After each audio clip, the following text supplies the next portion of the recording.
Hello and welcome to Two Words Wolves Pod. I'm Ryan Eichten and with me is Leo Sun. Leo, how you doing? Feels good to be back, man. Big shout out Tilo, big shout out Travis. They're holding it down while I was gone.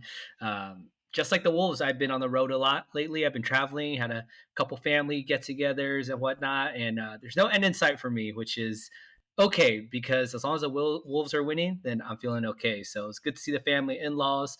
But is that cooler than sitting on the couch and watching League Pass? Who's to say? But I feel like I've lived two seasons in just these past 14 games of the this year. So yeah, but happy to be back, man. How are you doing, Ryan? Good. I mean, we brought on Tilo and Travis, and they both got some pretty brutal games to discuss. Tilo got to break down the masterclass of being sarcastic of the final moments of that Heat game, and then Travis comes on after the two defeats in Portland. Hopefully, the low point of this season. So hopefully, we'll have both of the guys back on at higher points of the season. But yeah, last couple games were fun, if not stressful. Yeah, I've learned that apparently I can't take any days off on Two Words Wolves Pod because when I do, everything goes haywire in the Wolves world. So I will be back for the foreseeable future, trying to bring as many game winners with me as I can. Absolutely. Wolves kind of fell apart. The pod didn't fall apart, but unfortunately the Wolves did for a moment there, it seems. But yeah, we'll start here with Apex Alpha. Leo, who is your Apex Alpha for the week? Can't be anyone else other than Julius Randle. Yeah. I've complained about him in my group chats and my group texts during games. I'm like, I don't want this, man. I miss Cat. Not gonna lie, man. I've said that a lot, but he made me eat my words. Many games now. He's just come through in the clutch. He's hit big shots. I mean, we'll get into details about it, but that Sacramento game, he had one of the worst fourth quarters I think I've seen him play of any quarter in a Timberwolves jersey. And overtime, just Dumb and Dumber completely redeems himself, scoring 5 points in a row in a crucial point to give Ant just a little breather. And same, obviously, we know what happened in the Suns game there. But I think I'm starting to really understand that Randle conundrum, which is that he is who he is, for better or worse. We're going to get these stretches where the defense looks bad. He's not engaged. He's giving up backdoor cuts. He's maybe not defensive rebounding enough. But then on offense, when he gets going, it's hard to really think of a player that we need more that could really take that pressure off Ant and score. He's my Apex Alpha. He's been a game high in plus minus in these last two games. He was a plus 17 against the Sacramento. He was a plus 16 against the Phoenix Suns. And that's a little bit surprising because there were those stretches where it's like, man, Randle, what is he doing out there? But then you look at the box score, and I know single plus minus isn't everything, but that's two games in a row where he was the team high for good reason. He's averaging 30 points, 4 rebounds, 6 assists, 3.5 threes, 8.5 free throw attempts. That's crazy. 47, 38, 94 splits. Effective field goal percentage is 56%. So, yeah, I don't know what else to say. I mean, Julius Randle deserves the Apex Alpha. Yeah, I agree. I mean, I also put him down as my Apex Alpha. Thought we'd start the show discussing him because he really saved the Wolves' butt against Phoenix there. Part of it was Ant was kind of it was a classic 2:30 p.m. start for Ant, fairly slow, but part of that was Phoenix was sending two at him, and that necessitated someone else to step up. In the previous iterations, it's been Cat, obviously, that's been that type of player with mixed results, especially if Cat is the one getting doubled. That he really never was able to figure that out in a Wolves uniform, but Randle was able to take advantage against Phoenix and really, I don't think they come close to winning that game, obviously, without him. And he just has, I mean, just two gigantic shots. Obviously, the game winner, where the NBA determined that he traveled in their 2-minute report, which is just another kind of ignore the 2-minute report. And then I kind of forgotten was the 3-point heave at the end of the half that cut the lead from 13 down to 10 when the Wolves were really looking like they were going to fall apart. Yeah, if you're not following us on Two Words Pod on Blue Sky, I put together a little snapshot of some of the game winners that he's hit, or not game winners, the buzzer beaters that he's hit at the end of quarters, at the end of the shot clock. He's hit five different 3-point attempts at the buzzer, right before the buzzer, and some of these are insane shots. He's fading out of bounds on the right corner with a defender in his face in one of them against the Mavs. And so, Yeah, I mean, when he's out there, I think it's funny to me because I feel like as I talked about the Julius Randle conundrum about what it feels like to really watch and have Julius Randle on your team night to night, it's almost a little bit of a microcosm to me as a sports fan. There's times when you're watching your team, let's just say for us, the Timberwolves, where it's like, I don't want to root for this team. This team sucks. They have all these blunders, this ownership, arbitration going on, all these bad trades, or why are we blowing it up right for a training camp? There's times where like, I don't want to watch this. And then all of a sudden they make a huge run.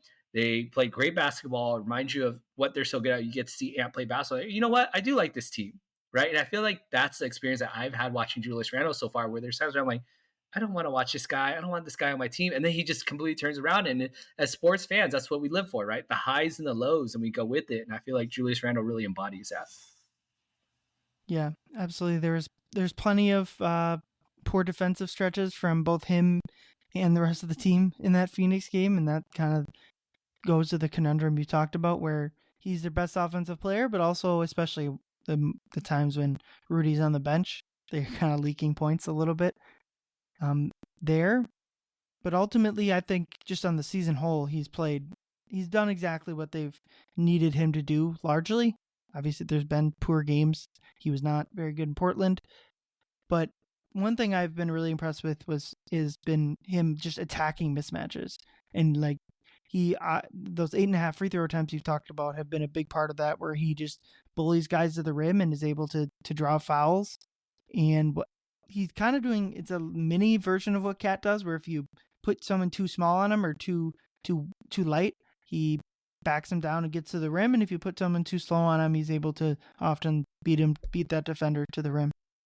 Yeah, his touch in the post is so good through contact that this is something he's done ever since he was in high school. When I watched his highlight tapes, and even when I watched him playing at Kentucky, is that he's so good at finishing through contact that oftentimes it looks like he's out of control. He's flailing, he's just kind of tossing the ball up without even looking at the rim, and it's like, okay, when they go in, it's like that's just luck. But he's done it so many times now where it is a part of his game. This is something, it's a skill that he's good at, and he puts defenders in that catch-22 where it's like, you're either going to let me get an easy look in the paint a foot away from the rim, or you're going to foul me. And it's one of those two. So he really forces that. He has a little bit of a less dribbly James Harden type game when he's actually about to shoot the ball, where he knows how to get defenders to foul him, and he's really great at that. And so I've really enjoyed that. Has there been anything about Julius Randle to you, Ryan, that you feel like has surprised you about his game, or is he pretty much exactly who you thought he was going to be this season?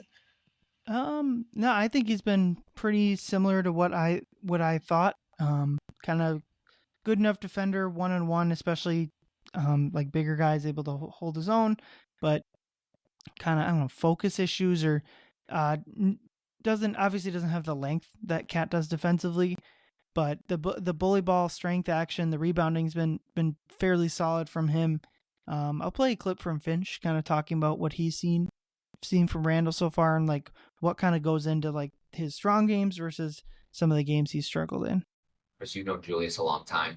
What do you think a moment like this can mean for him, just in his acclimation process and just having that moment, crowd going crazy? Yeah, I mean, listen, yeah, like I love Julius, always have. When I was with him in New Orleans, I thought one thing he can really do is close games well.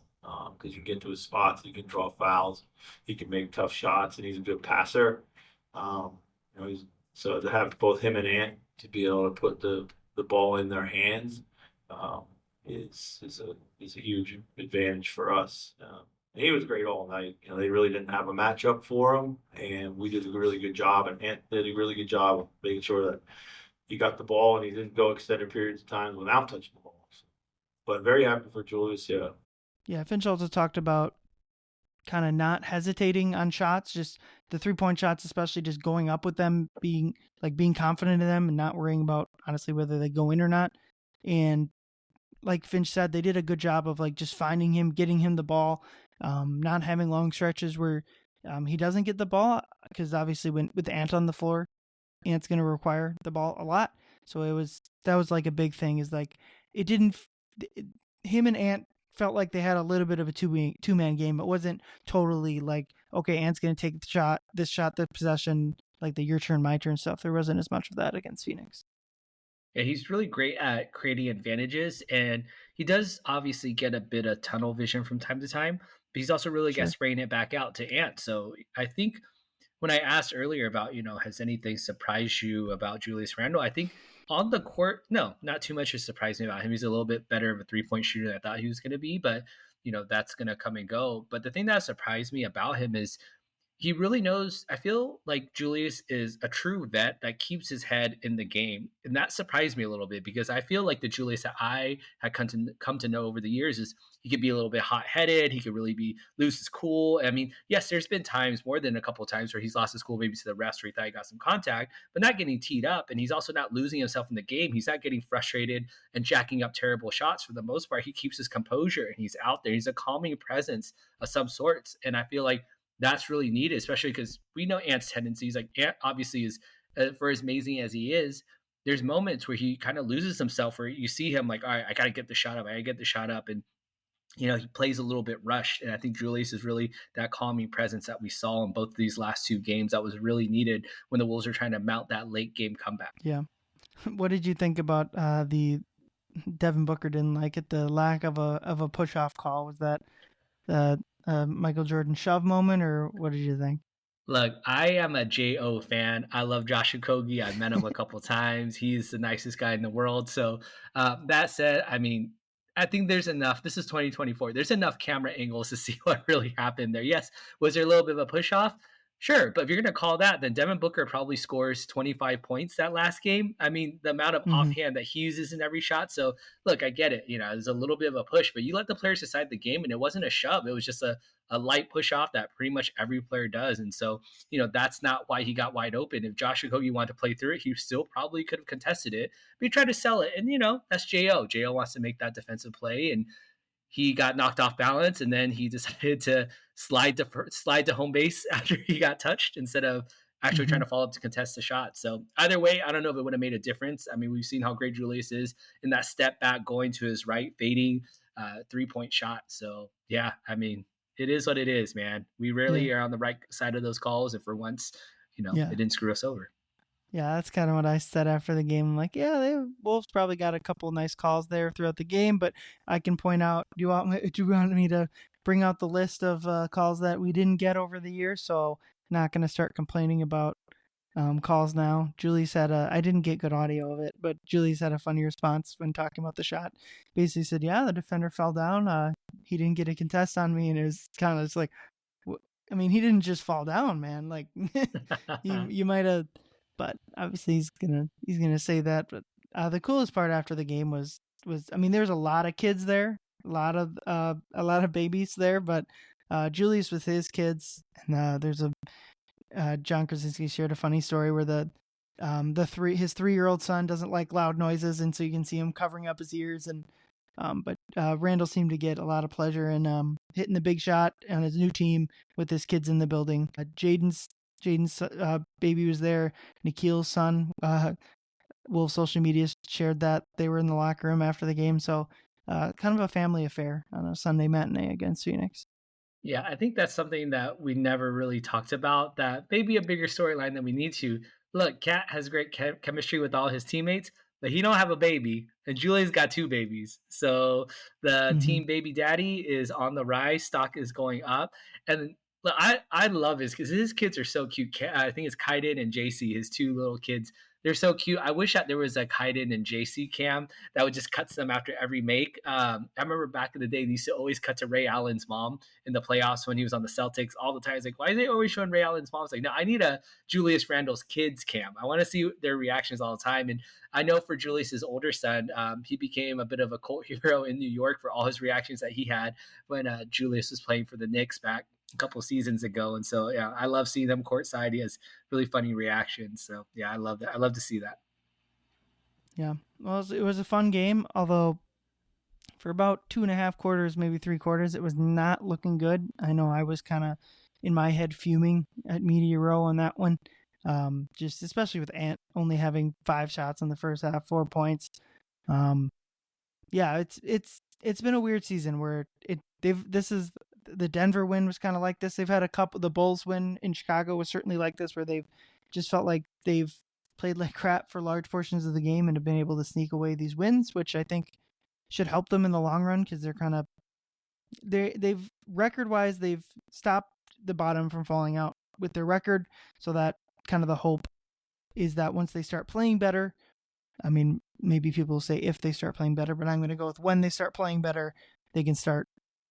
They won't. Their record will be in a spot where they're not playing catch up. They're building on at least an above 500 record here. Yeah, I agree with you. And I know that's in our first topic here for how or foul about the clutch games and then being able to pull it out. Jumping into topic one, if I may, Ryan, for how or foul, the Wolves winning games in the clutch, as we talked about in the Kings game. They had a 4-point overtime victory where they gave up a huge lead in the fourth quarter. They fell behind, and then they came back to win again overtime. And then they had a 3-point win, as we just saw in Phoenix, where they were trailing, like you said, all game and made a really late push and then ended on that epic game winner. And so for me, I'm going to say I'm going with a howl for Wolves winning games in the clutch. It's a howl for me because clearly the Wolves are still figuring things out. It's not figured out yet. As you said, like we can go 75% of the game and look like complete crap, but yet we're still able to squeeze out 2 really big wins against conference contenders, especially after those 2 Portland blunders where it's like, all right, well now I am smashing that panic button. I'm like worried. I was like, all right, this is not good. Are we going to blow it up? Utah's gonna get our pick. Oh my God. Like the sky was falling for me. And for them to be able to pull out those 2 huge games in that fashion, it took a couple years off my life, as it probably did for a lot of Wolves fans out there. And I don't want to hear the whole, Sacramento was down DeMar DeRozan and Malik Monk, and Phoenix was down Bradley Beal and Kevin Durant. Like, I don't want to hear that. Like, don't give me that, because if that happens, then we're not playing this butterfly effect of, well, if this player is in the game, then we would have lost by 20. It's like, no, that's not how it works. If DeMar DeRozan is in the game, De'Aaron Fox is not scoring 60 points. Okay. If Kevin Durant was in the game, Devin Booker ain't scoring 44 points. Like there's a lot of things, again, I'm not saying we're going to win those games, but I'm not going to also play that we're going to lose if they would have played. So again, I love that they've been able to figure it out and have some reward to show for it. As you mentioned, it's building a bit of confidence for the team to know that, yes, like we could be down, but we can't give up because we showed that we could still catch back up at the very end. How about you? How or foul on the Wolves winning clutch games? Yeah, I'm going to go Howell. I mean, they were not great at that, at least in especially the Dallas series, but really all year they kind of struggled to win close games. Their defense is so good that they were kind of avoiding clutch time situations last year for a good portion of it. And this year, with the defense not being up to that level as much, they're kind of running into more close games. I mean, just by mentally, they've won 4 games I would consider close and only lost 1 or 2. So like their unofficial clutch time record looks good. I just think that they've set themselves up well with like their roster better for clutch time situations. Finch, in that clip I played a minute ago, talked about like Ant and Randle really playing well off of each other in clutch time. And I think that's big because Cat's struggled with late game situations in his career, and I think Randle's just kind of better equipped to deal with that. Obviously they had that. I mean, the Miami game is going to sting for a bit here because they didn't execute basically anything, coaching staff or players, down the stretch of that game. But in the same sense, they kind of stole the Phoenix game. They probably didn't deserve, or whatever word you want to use to win that game. So I think like they're being able to solve one of their biggest issues from last year this early in the season is a good sign, even if X, Y, and Z aren't going the way that like they want to compared to last year, like their defense or their turnovers are still down. Yeah, there's no way that this iteration of the Wolves, now 14 games into the season, is going to be the best version of this Wolves team. They're only going to get better right now. And so I do think that I agree with you is that, yeah, they've patched up that hole, or at least it seems like they have. They've shown signs of patching up that hole that plagued them last year. And yes, there are new holes now. The defense, holes. There's a bit of consistency holes that we need to fill. But at the same time, like I think it's going to get better. And that's why, again, I'm so bullish on them being able to pull out these clutch games early and then continue building on that moving forward. Yeah, the biggest thing for me, and because like whenever you break down stuff like this, we're talking about like basically 3 or 4 or 4 to 5 games and a couple minutes in those games. So like we're talking about a very small sample. So like taking any grand assumptions based on these small samples, it can often lead you like astray.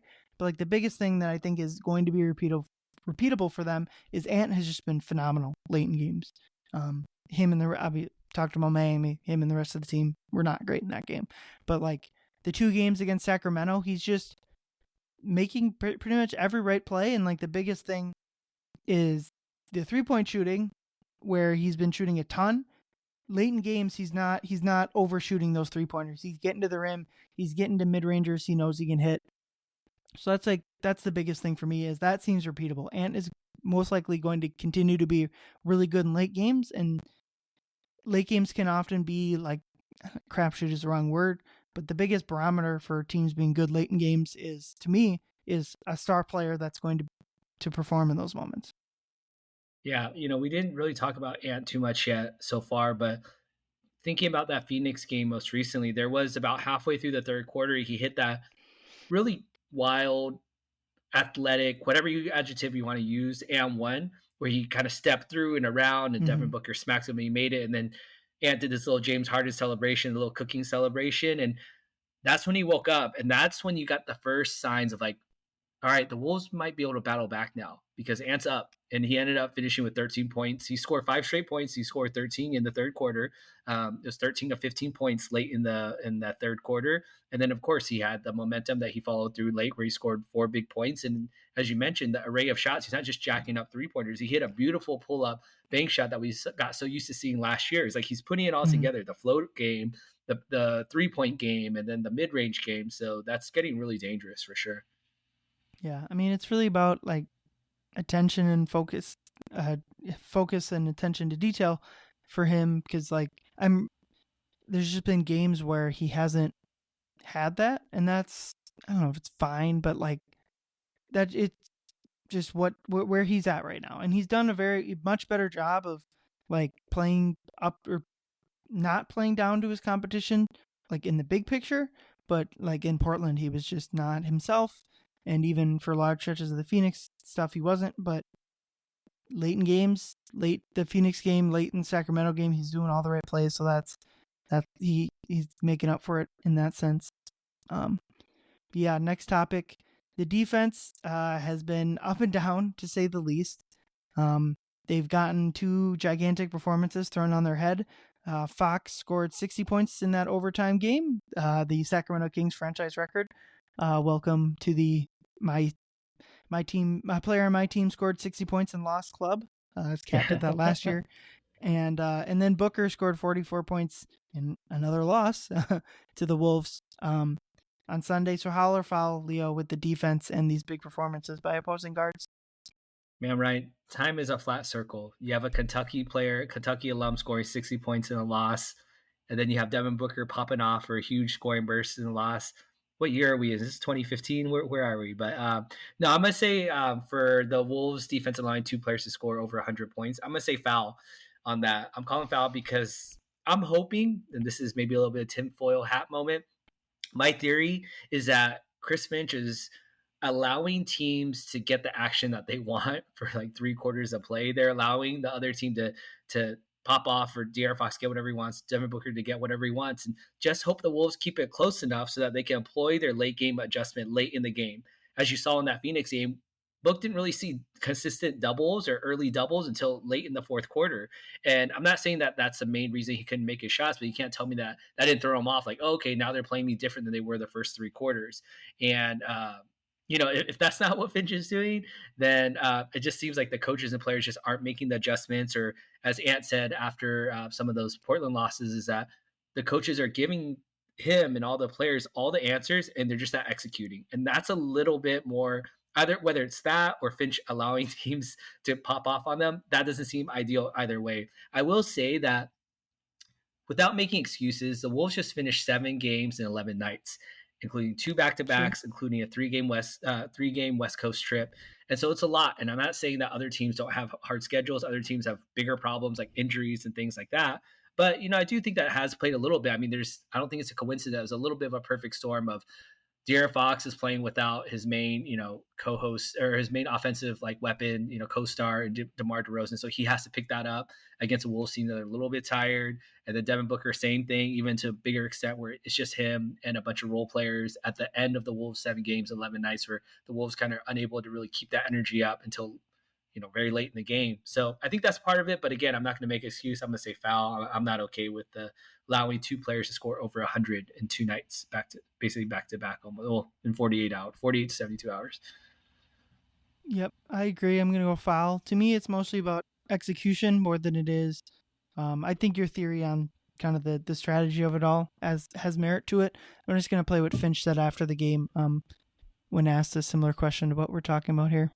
What did you think just defensively for most of the game? It just didn't seem like you guys Yeah, could get anything. I mean,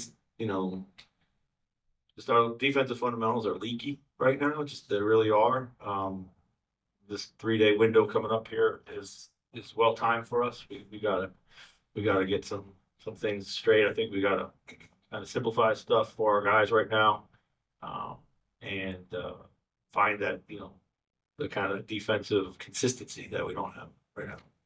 Yeah, so to me, it's about like they just got to get back to the fundamentals and the executing the game plan better before like we talk about whether like them only sending one to the ball for these guys or sending two. They just got to like figure out like be more aggressive, be more consistent. Talked about Rudy kind of finding his inconsistencies on defense. So like that's my biggest thing is they're just not executing properly. Their defense isn't terrible, but ultimately they're just not quite executing as well as we'd like to see at this point in the season, which is a little bit disappointing just considering they were fantastic at that all year last year. Yeah, my biggest disappointment in the defense has been the point of attack. At that point, we talk about how great Jaden is as a defender throughout the years, and how great Naw is, and Dante's going to be this bulldog, and Mike Conley's no pushover, and Ant's really great too. But the amount of times that players are just getting one simple screen, pick and roll, and they're getting straight to the rim and getting whatever action they want, it's a little bit astounding. I'm quite disappointed by it. I will say that the Phoenix ran that stack pick and roll option over and over and over with Devin Booker, and they seem to have no answer, or maybe they did have an answer, and like Ant said, they just weren't listening to their coaching staff, or they were fatigued, or whatever the case is. But that definitely needs to get addressed. And I'm glad to hear that Finch said that they're going to use this time to really focus on that fundamentals of defense. I think it's possible, but I'll get a little bit more into my thoughts on defense in a little bit. But it's been a disappointment for me. Yeah, I mean, I think it's important to point out too, like these are just two phenomenal players, and I thought Booker especially, it just hit some like, what are you gonna do shots, and I can't remember. Right. Fox, I'm sure, had at least one of those throughout the course of the game, so that's certainly part of it. But yeah, the perimeter defense has been the biggest thing, just not executing on that end, and like thinking about it schematically against Phoenix when they started to send two to the ball, I think that helped a little bit. They were still kind of getting cooked on it, but Phoenix, unfortunately, just given their injuries, didn't have as many players to really attack that. If that's instead of Tyus Jones or their center, who I'm blanking on, Iguodaro. Iguodaro. Oh, yeah. Plumlee too, but like Iguodaro was hitting floaters. If that's Kevin Durant and Bradley Beal instead, maybe that game goes totally differently. Right. If you're rotating late to Kevin Durant, you're probably already cooked. So that's part of it, but I think ultimately they're going to get back to they want to defend those actions like kind of straight up, like whether it's just one-on-one defense or if it's a ball screen, just the two players involved in the action. They ultimately want to keep it contained to that, but also if Booker and Fox are going to keep shooting like this, like you saw, it's probably just important to just throw different looks at them, even if like the second look isn't the in a vacuum the best defensive scheme. Like just throw something else. Like don't give them the same continuous looks at the basket, or else they're gonna pick it apart like any great player does. But yeah, on to topic 3. Basketball Reference has the Wolves 10th in offensive rating and 10th in defensive rating. NBA.com slightly differently, but ultimately pretty same. 9th on offense, 11th on defense. Howler foul in that, just kind of the Wolves being top 10 in both offense and defense. I'm surprised that they were top 10. I think that changed a little bit after some of the games that's been happening tonight as well too. But even though that's not a bad thing, I'm calling foul on that because it definitely doesn't feel like the Wolves are a top 10 defensive team. I understand there's only 30 teams in the league, so top 10 is like you're the 66th percentile or whatever of defensive teams there. So, that said, I mean, I think that it's more of an indictment on the rest of the league than I feel like it is on the Timberwolves. I think that there's highs and lows with the 3-point shooting as far as the offense goes that really allow it to, for me to believe that they're a top 10 offensive team. I mean, currently right now the Wolves are top 5 and they're fifth actually at 3-point attempts per game. They're fifth at 3-point percentage. So they're taking them and they're making them. So I'm obviously going to understand there's going to be a bit of variance with it, but ultimately that is raising our ceiling of what we could be on the offensive end. So, I'm okay with that. But the defensive side, again, I think that's a little bit more the result of the competition that we've been playing. I mean, yes, we haven't been playing all tanking teams, but we have a good amount of tanking teams. I mean, yes, we lost both games to Portland, but they also didn't score a ton of points on us. I mean, we played the Hornets, we played the Bulls, we played a couple teams missing key players. So I think that could be affecting the defensive rating that we're having. Is that we're maybe winning some of these games and their defensive rating looks okay, but it's because our quality of opponent hasn't been that high. So for me, I'm calling foul on that. I do think that there's potential for it to go up still, but I just don't feel like we're a top 10 team. What about you? Yeah, I agree with it doesn't feel that way, but I'm going to go Hal in the sense of I think when you like kind of step away from it, it does make sense. The biggest thing to me, I think people and myself included need to do is it's a new season, and I think everything that's going on, people are immediately connecting it to last year or 2 years ago when things were going bad. Yeah. Oh, this feels like the first Rudy season when they brought people in and didn't have a training camp, or when things are going well, it's like, oh, this feels like last year. Defense got back to this number. And I just think we gotta be able to let go, especially of last year. I don't think it properly got enough talk about how good last year's defense was. And that sounds crazy because they were first in the NBA and that's what drove them to the Western Conference Finals. But they were, if you compare like what their defensive rating was last year to the league average, they were one of the best defensive teams of the past 30 years in the NBA, top 20, 25. So it wasn't just that they were the best defense last year, they were the best defense probably of the past 10 years. And those teams that finished that far above in defensive rating, almost all of them made the Western Conference Finals, and a lot of them won the titles. It basically came down to, did you have a top 10 offense? And the Wolves didn't. That hurt them against Dallas. And teams like, a lot of those teams were those Duncan, San Antonio teams. Like those teams had a great offense as well and were able to win titles. So to me, I think people are kind of, especially for the defensive rating, they're using that in their head for like what is the top defense. It's like, well, like OKC's top defense is like only a point better. The Wolves were like multiple points better than every other team. So I think that's like, people think, well, we're a bunch of points behind last year, we must be below average. It's like, no, we're talking all about this defensive issues and they're still 10th.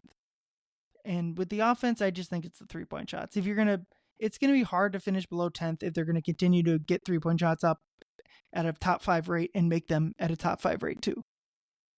Yeah, I think that's really good context, and I can appreciate that. And I like that point that you brought up is that we got to let go of last year. I mean, I think every year is different, and even though the main core of our team, I mean, we're talking about Ant, you're talking about Rudy, and obviously some of the peripheral starters. I mean, that stayed the same, but it is a different makeup of the team, and it's not even just a Cat for Randall thing. It's also Kyle Anderson was one of our main players on our rotation who's also gone, who obviously is one of a huge cog in that number one defense that we had last year. So I could attest to that, and I can agree. I'm guilty of that a little bit. It's like, man, why aren't we as good as we are last year? I think that's living in the moment a little bit too much. I will say that I think there is a fine line between allowing for, okay, well, it's not the same as last year, so let's kind of pump the brakes, versus also still trying to keep an expectation of a good basketball team, right? And not be like, oh, well, who cares if they gave up, 130 points tonight? It's not last year where it's like, okay, well, you don't want to go to that extreme, but you also don't want to expect that we're going to be blowing teams out with our defense, which we very clearly are not doing this year. So, yeah, I like that. I like that. Yeah, and it's not to say the Wolves are playing as well as they should be, or they're clearly not right now, right this second. They're not as good as they were last year, and especially last year. At this point last year, they were just ripping off wins over and over and over, and they had the best. They were like 15-3 in November last year. It was the best regular season month in the history of the franchise. So I think that, like, don't hold them to that bar. There are plenty of very good teams that started the year 8-6. The infamous example, they started off worse with that first LeBron Heatles team. They started off much worse than 8-6. So, like, record-wise, they're fine. Would you like to have won? I mean, other than Mike missing the second night of the Portland game, they haven't had a single injury. They have been playing a softer schedule. So, like, would you ultimately like to have an extra win or two? Absolutely.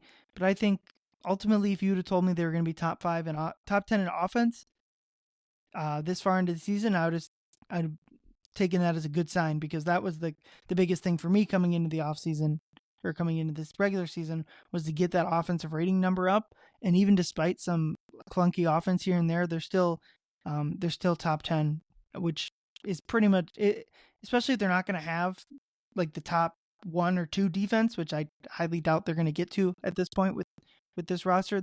It's going to be you can't have the 12th best offense and the 5th ranked defense. You can. It's just your ceiling is probably the second round, especially in this Right. tough conference. So ideally, they keep this offense at around 10, and they probably closer to 8 or 9 would be nice. But and they get the offense to or get the defense to top 5, and that was kind of my fourth topic here. How or foul on the Wolves finishing the year top 5 in defense? I'm going to echo some of my sentiments I said in the last one, where I'm going to call foul on this. I feel like 5 seems a little too high. I think that's a great expectation, or a great goal to set, is to be a top 5 defense. We should always be, chasing, that number 1 defense, obviously. But I think that there's too many other teams as of right now, 14 games or 15 games into the season for a lot of these teams, that feel like their roster construction, their continuity, their execution at this level is just a couple steps ahead of the Wolves that I don't know if they can catch up. So you have your Boston, you have OKC, you have Cleveland doing great things. Even Orlando without Paolo Banchero, they're doing great things on defense. The Warriors out of nowhere, and of course Ime Udoka and Houston Rockets, they're always playing great defense. And I don't know if the Wolves will be able to beat out more than, a couple of those teams. I think maybe a couple. So it'll be close. I mean, I think I would be more than happy if they finish 6th or 7th. I don't know. They'll be top 5. And the main reason why, outside of the competition, is that I think the roster construction is what makes it difficult right now. We've seen what happens when Rudy comes off the court, and, knock on wood, I'm not going to actually say it, but, if there is some injury to some main defensive player on our team, I'm a little bit worried on what that's going to look like in terms of not really having any functional center out there, let alone a 4-time defensive player of the year. And so, I think there is little room and little margin of error that we have to really make ourselves a top 5 defense. What about you? I'm going to say how I think it is going to happen. To me, they have so much defensive talent, and we've seen it this year where it just feels like we're complaining about the defense over and over, and they're still top 10. So I think they just a bunch of these guys. Ant is going to probably start to play more consistently on that end. Jaden largely has not been himself on that end, and Rudy has not been nearly as consistent as his normal self. So to me, those 3 things are going to improve. The big thing is, like you mentioned, the non-Rudy minutes, trying to find defense there. That will likely be an issue all season. And I think part of that is like what I already talked about, where we're so used to having this amazing defense at all moments that like most teams, they're going to run out a lineup that's not going to be great defensively. And every team has that. And we were so spoiled by last year that none of their lineups basically they ran out there was a net negative on defense. So I think they'll get there. And to me, it's kind of like they have to get there, because I don't think the offense is going to get top 5. So I think that the defense, if they want to be like a true title contender, compete against like Oklahoma City or Denver or whoever else is atop the West by the end of the year, they're going to need to get closer to top 5 in defense. I like that we're kind of taking these 2 angles at it, and unintentionally too, in that you believe that the defense can be, and hopefully should be, a top 5 defensive team by the end of the year. And I feel like quite the opposite. I feel like our offense should be top 5 by the end of the year. And I like that we're kind of taking 2 angles at it. I mean, think about how much Mike has struggled on any end of the court, but especially it's really stark on the offensive end that, he hasn't really been able to put together nearly the type of performance that he did last season with that. Jaden has been very inconsistent. He started to pick up the scoring a little bit, but Dante hasn't really found his true groove yet. I mean, he had obviously his best game of the season against the Suns, but hopefully that's triggering something. But in the meantime, I mean, if he's hitting 5 threes a game, I mean, I think that's going to do our offensive rating really well. And I also think that there's a lot of meat on the bone still, for us as an offensive team. So I do hope that. Look, maybe both of us will get our wishes. We'll be top 5 offense and defense by the end of the year. But I do like we could talk about it off air, but maybe a gentleman's bet if we finish top 5 on offense or defense by the end of the season there. Maybe neither, Yeah, but maybe a that'd be better fun. one would just be which one finishes higher. I don't know if that Right. changes your outlook on it, but which one I would for sure bet that the defense finishes with a better rating. We'd have to settle on which site to use or an aggregate of the two, but I'm yeah. gonna make you do an entire episode of this pod, inhaling helium every 5 minutes, and I already have problem with the pitch of my voice. I as a Midwesterner, you have like a nice voice. Hello, like you answer there's so many times I will answer the phone like that, and the person on the other end will assume I'm a woman, which it's fine, but like I get like this uncomfortable, like, do I correct them? Do I not? And so like if it's a customer service call, they call me ma'am, and then they ask for my name, and they realize, well, Ryan is not a woman's name. Uh-oh. And it's like I should just correct them, and no one would think about it. But it's just, yeah. So healing is not going to help the high pitch of my voice. So I will either decline that or have to find a similar punishment. I guess I'll do an entire episode in Mandarin. How about that? The people have no idea what we're talking about. That also sounds like a punishment for me. I need a co-host I can communicate with, unfortunately. I got you. Awesome. On to our next segment here. Prey of the week. Who did the Timberwolves make their prey this week? Leo? I was so tempted to put the entire Phoenix Suns team and fan base as the prey of the week. They've kind of become a little bit of a, and I say this with all due respect, is a little bit of a Denver Nuggets-ish vibe, where it's like we've had their number, since the postseason, since, April of last year until now. And it's like every time they're like, all right, we're finally going to get them back. And, it's early in the season. I'm sure we're going to lose a couple games to them later on. But just right now, I think it's kind of funny. But I'm going to limit it. I'll be a little bit kinder. I'm going to limit it down to Mason Plumlee as my candidate for prey of the week. We're gathered here today, Ryan, to celebrate the career of the Plum Dog. He's had a great 12-year veteran career in the league. He's played on a lot of different teams. He's the last remaining Plumlee. There's 3 of them. He's the last remaining one. He's had a solid career. He almost once averaged a double-double when he played for the Detroit Pistons one year. But that said, good old Jaden McDaniels, Slim himself, had to take him out back, have him look out the horizon one more time, say, give me one more rebound, Mason Plumlee. And then Jaden McDaniels detonated probably the biggest dunk we've had this season. I mean, Ant had a huge dunk against the Kings on Sabonis just 2 games ago too, but Jaden absolutely obliterated him. And I think that was so important because that was a huge moment in the game. Ant's dunk on Sabonis came while we were up big. This was during the comeback of the fourth quarter. And Jaden, for the most part, had a really, really tough game. And, he had that impossible task of stopping a red hot Devin Booker. There's nothing that he could do. He was in foul trouble. You can see he went to the bench. He was pissed. Teammates, coaches are trying to talk to him to calm him down. And it seems like he really let all of that anger and emotion out on that one dunk right there. It was so sick. I wish I was there in person. I'm sure you got to catch it.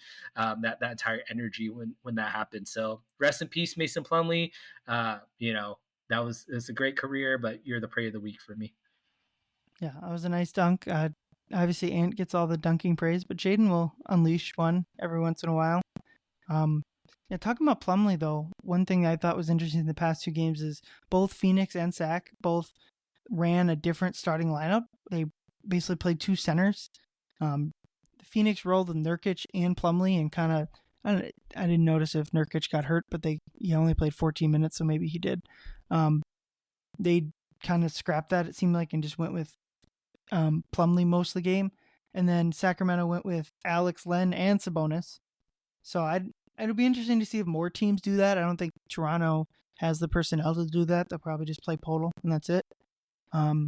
Jake Puddle, as the Game of Zones used to call him. But yeah, I don't know. I was just kind of surprised that. I mean, teams weren't doing that last year, and the Wolves were actually playing 2 centers. So I'm not sure why. I'm sure they're just scared. I think it's retribution. It's retribution, probably, for having to deal with the Cat and Rudy for so long. I was like, you know what? This time, now that I don't have 2 7-footers, we're gonna put 2 7-footers out there. And okay. If your retribution is Mason Plumlee, I'm not sure you're doing I'm just the sad I retribution didn't get to see a one-handed airball free throw by Mason Plumlee. I'm a little sad about that. Yeah, well, I remember. I think it was Mason Plumlee. Just this is pre-COVID. Just him on the Hornets, just torching the Wolves, and like one of those just the lowest moments of the post Jimmy Timberwolves. Just like, why are we getting torched by Mason Plumlee? What is going on? I've forgotten every single minute of basketball that include D'Angelo Russell on the Timberwolves, so I don't know what you're talking about right now, Ryan. Only the fist pump of Yes, the D'Lo. first draft pick, the lottery. Yes, the lottery. I remember that. The 4 years ago today, I believe, the Wolves selecting Anthony Edwards. Yes, crazy sir. to think that was a quote unquote weak draft that he in theory could have ended up with Wiseman, who we'd still be talking about our crappy team if that were the case. But crazy that the Warriors selected Wiseman and then won a title with him on the roster. That's crazy. Teams don't usually just nuke number 2 overall picks and win a title, so that's crazy. Just like the Sacramento Kings. But anyways, not to bury the lead, but go ahead. Yeah. Prey of the week for me, it's the Kings. They beat them twice already. Both were close games. You were in the in the arena for the first one, getting into fights with people apparently. And then this last one in OT, where it seems like that's just like a classic game. I don't know if like the stats say this, but like if a team comes back from 15 plus points in the fourth quarter, it seems like they always win in overtime. And Anthony Edwards just buried shot after shot and took him out like he's done. So the Kings were like kind of a bad matchup for the Wolves last year, and I don't think that's the case. Obviously, they didn't see DeRozan. I mean, I'm just kind of down on the Kings overall. Maybe it's just because they're 0-2 in the games I've watched them this year, but I don't like the fit of their team. DeRozan doesn't make it, and they're missing Monk, so maybe that's like a big component of their team. But I just they're just screaming like they're gonna. Best case scenario, they're a playing team that makes it out of the play-in and gets wiped by Oklahoma City or whoever's the 2 seed. Yeah, I do feel bad for my hometown Sacramento Kings and all my friends and family that are big time Kings fans or cover the Kings to a certain extent. And it's tough because, you talk about throwing away number 2 draft picks. I mean, Marvin Bagley, I won't go ahead. I won't go further on that point, but yeah, I mean, every time the Kings play the Timberwolves, it's been extremely, extremely close game. Mm-hmm. We've obviously remembered a lot of the more recent battles, but I did the math before the game, the overtime game recently, where basically the Kings and the Timberwolves for the last 8 or 9 games that they've played. So for the last like 3 years, they've been separated by 0.65 points total average in these games.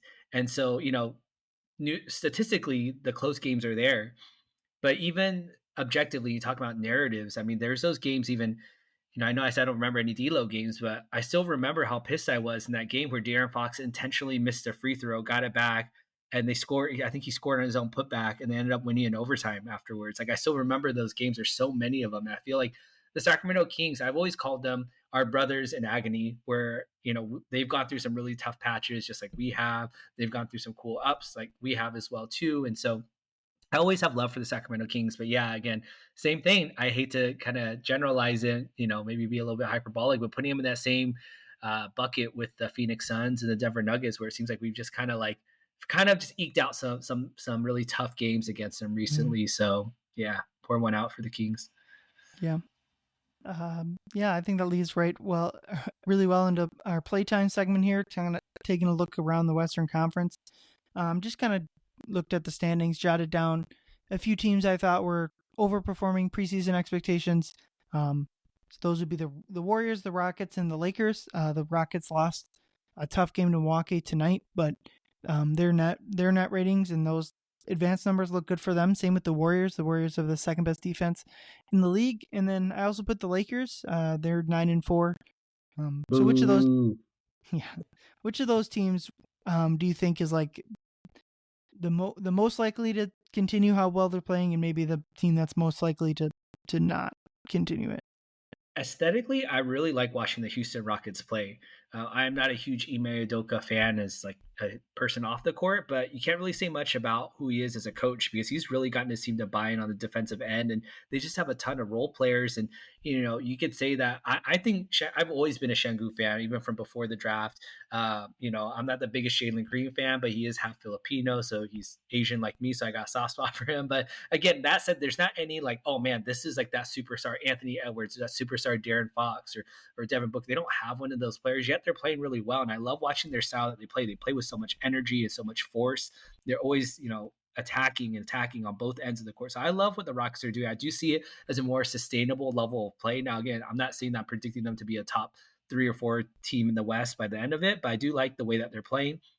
And my worries for the Lakers are a little bit more on, how many more times can Anthony Davis get poked in the eye before he has to sit out for a month? The health thing is always going to be the big scare with the Lakers. And are they really going to keep rolling us? All right, well, D'Lo's going to be our new sixth man. JJ Redick has solved the issues that D'Angelo Russell has faced his entire career and is going to make him the ultimate sixth man. Now they're going to win a ton of games. Like, I love LeBron and I think he's playing great, but how much healthier is he going to be for the rest of the year? I don't know. But yeah, and then the Warriors, I think are the biggest surprise, and that's why I don't have them as my biggest expectation to continue doing what they're doing, because they've already played above, they've been punching up from where they have been. I think inevitably they're going to come down. Yeah, I think the Warriors have been the team that I would expect to continue this going forward. I think their roster is well built, and I don't think there's the defense is fake with them. They're 4th in defensive rating. I think that's going to continue, and Steph just by himself, and they're 4th in offensive rating too. I don't think it'll continue going that well. If the Wolves play close to what they did last year, they might be able to catch them. They're 3 games back. That's not. But I think the Warriors are at the top of my list, at least from a regular season perspective. But I would guess the Rockets and Lakers will kind of start to head back to the pack a little bit. But just kind of looking at it, it's other than those 3 teams, it's been about everyone else is about where I'd expect. The Thunder, I'm not surprised that they're 11-3. Suns at I think they're about to be 9-7. They kind of before they were playing very well before Durant went down, so I think I'm not surprised with their start. Kings and Grizzlies at sharing an 8-6 record with the Wolves seems about right. Clippers above 500 is probably about where I'd have them, maybe even a bit better. And then the group that I would group with the Wolves are the Nuggets and the Mavs. Just kind of not playing terrible, but probably playing just slightly below expectations. Although, Denver is just I think we talked about in the preseason where it's what would it look like if Denver didn't have Jokic? Yikes. And he's missed back-to-back games for personal reasons. So hopefully nothing too serious there for him, but they've looked really bad without Jokic. Which, to a certain extent, every team would, but if the Wolves are missing Anthony Edwards for a week, I don't think they would go into the can. Right. No, and I agree with you. I think Jokic is having his second kid, is a report. Is that it? So, okay. Yeah, so I think that's a good thing that he's out. But I do think that there needs to be a mention for Aaron Gordon as well, too. Him being out, I think it's really affected the way that they play on both ends of the court. And so, I had them in my preseasons to be one of the top finishers in the West. And, that doesn't look too good right now. The Russ experiment is obvious. Very predictably kind of blowing up in their own face right now. But they just don't look like they're playing together. I'm a little bit worried for Mike Malone because, you even think back to when the Bucks won a championship. What was that? 2019, I think it was. The Bucks 21. won a championship, and then fast forward a couple years, and now they're kind of falling apart. And the Bucks, we don't need to get too in detail about them, but I fear the same thing's happening with the Nuggets, where they still have that same MVP caliber player, like that lone player, while the rest of their aging stars, like Chris Middleton's been out with injury for the Bucks, and they swapped out Giroux for Dame. That hasn't quite worked out well for the Nuggets. Jamal has really looked like a shell of himself recently. Aaron Gordon's now hurt, as well too. So, there's a lot of parallels with that. So I do fear that the Nuggets are trending down quickly, even if they have the best player in the world. And so, they're not below 500 yet. And obviously when Jokic comes back, I think they're hoping he'll be back for the next game, but they'll start playing a little bit better, but I don't know what their ceiling is with their current makeup. So I am probably most worried about that. I feel like the Mavs have kind of been a little bit closer to the Wolves where, they've pulled out some close games, but they also obviously have a lot of meat on the bone to figure some things out. A couple new pieces, but for the most part, they look like they should be able to bounce back. Yeah, I think this is just what the Nuggets are going to be all year. Obviously, for their sake, you don't hope Jokic is missing too many games, but I just think from a regular season standpoint, they're going to be up and down. Especially if Murray, like you said, is going to continue playing like this. I don't think they're going to surge up the standings really. And then come playoff time, I think they have as high a ceiling as anyone in the West because Jokic is just whatever mental greatest player ranking you have for him. Every time I do the mental list in my head, oh, he's top after their title, he's top 25. Now he's top 20, second MVP. He's just going to keep climbing, and he's going to hit the whatever.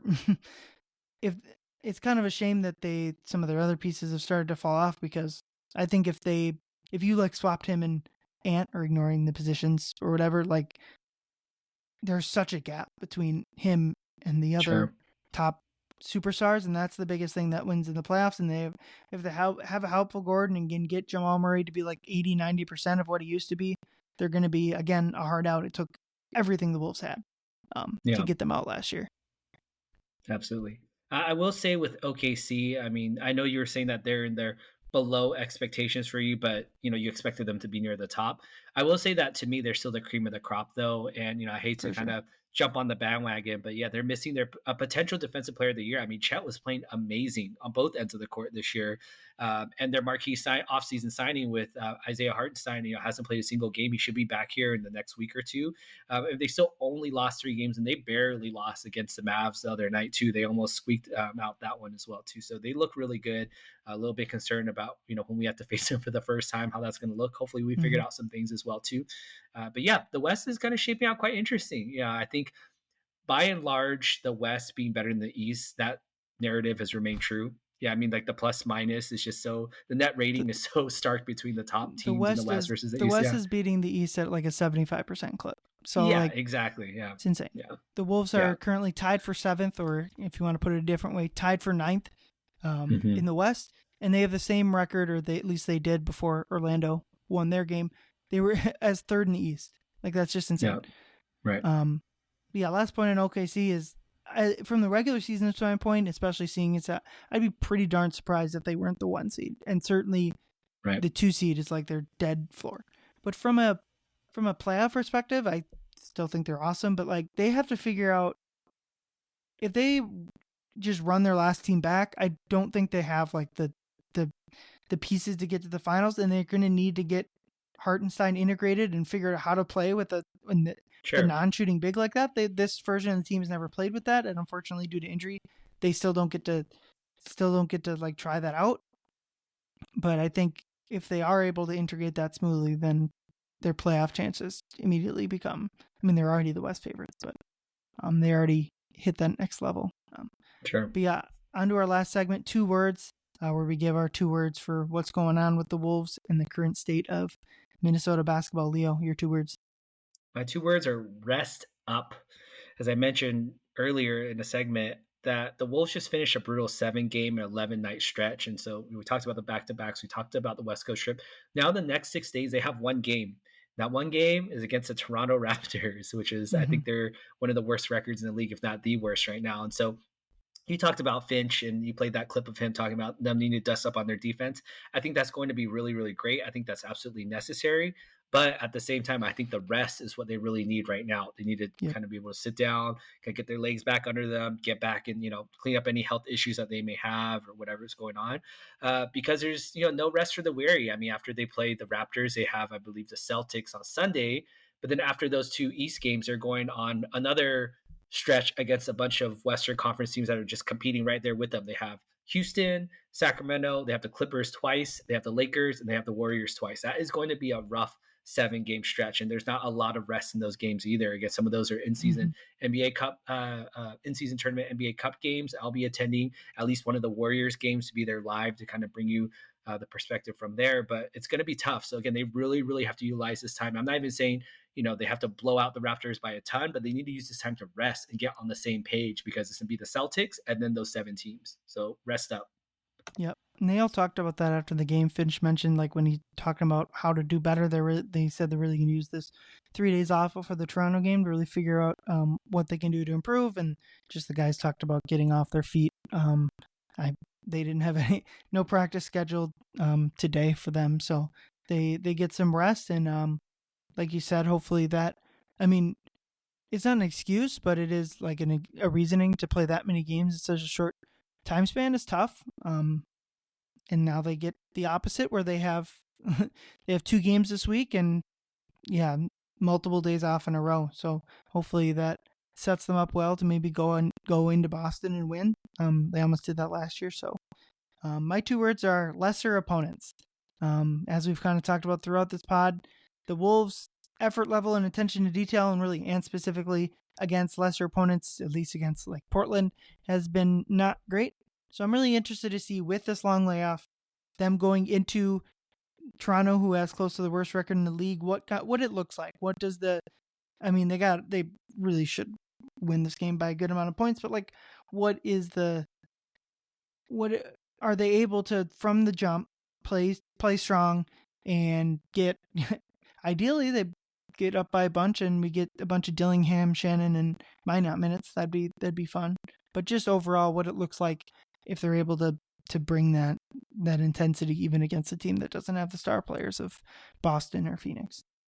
Yeah, I'm definitely looking forward to seeing how they do against the Raptors, and Dillingham's been getting more meaningful minutes as well too. So I love to see that. I think that's really going to be necessary, unless Mike really finds his feet here. So looking forward to that, and hopefully again that sets up for instant classic against the Celtics like they have all of last year. It seems like every game they play against the Celtics, everyone thought, okay, this is the NBA Finals preview right here. And so hopefully we get that again this year, and hopefully we can pull one out and never forget the couple games that they play against the Celtics. That was also highlighted in that Netflix series as well too. So I'm really looking forward to it. Yeah, should be a fun one. Yeah, that'll do it for us. Schedule wise, we'll be coming out with another pod before that Toronto game. Got another new guest. I guess I'll just leave it at a tease there. Who will be on with us? But yeah, we'll see you guys then, and we'll discuss the upcoming Toronto game and where we think the Wolves are at. But yeah, that's what we'll do it for here. Thanks for listening. Thanks all. Make sure you drive home safe.